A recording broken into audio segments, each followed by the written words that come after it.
A KGB man, conspicuous in his uniform of felt hat and dark grey overcoat, stared in across the truck's lowered tailgate at its contents and shuddered.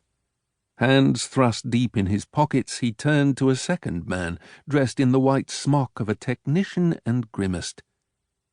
"Comrade Krakovich," he grunted. "What the hell are they? And what are they doing here?"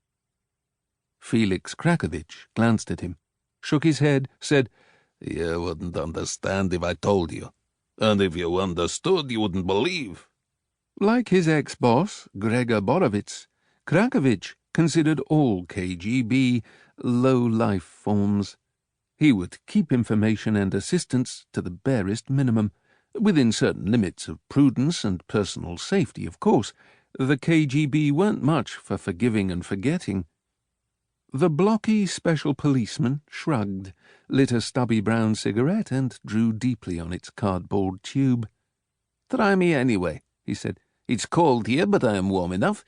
See, when I go to report to Comrade Andropov, and I am sure I need not remind you of his Politburo status, he will want some answers, which is why I want answers from you.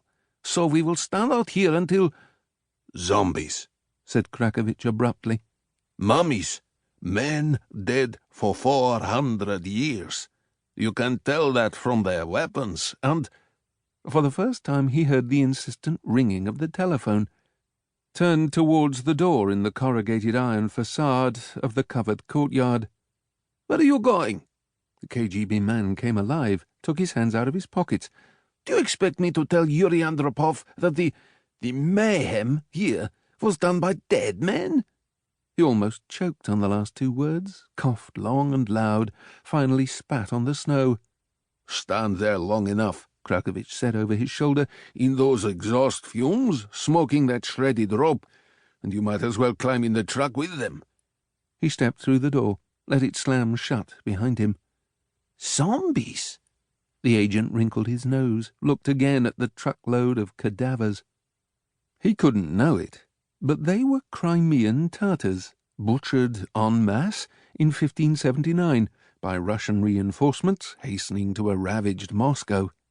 They had died and gone down in blood and mire and bog, to lie part preserved in the peat of a low-lying field, and to come up again 2 nights ago to wage war on the chateau.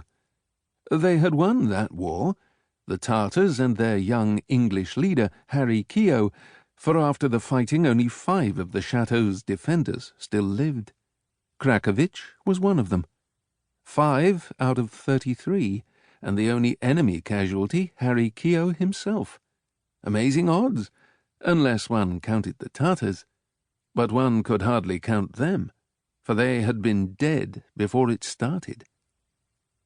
These were Krakovich's thoughts as he entered what long ago had been a cobbled courtyard, now a large area of plastic-tiled floor, partitioned into airy conservatories, small apartments and laboratories, where E-branch operatives had studied and practiced their esoteric talents in comparative comfort, or whatever condition or environment best suited their work. 48 hours ago the place had been immaculate. Now it was a shambles, where bullet holes patterned the partitioned walls, and the effects of blast and fire could be seen on every hand. It was a wonder the place hadn't been burned to the ground, completely gutted. In a mainly cleared area, the so-called investigation control room, a table had been erected and supported the ringing telephone. Krakovich made his way towards it, pausing to drag aside a large piece of utility wall which partly blocked his path.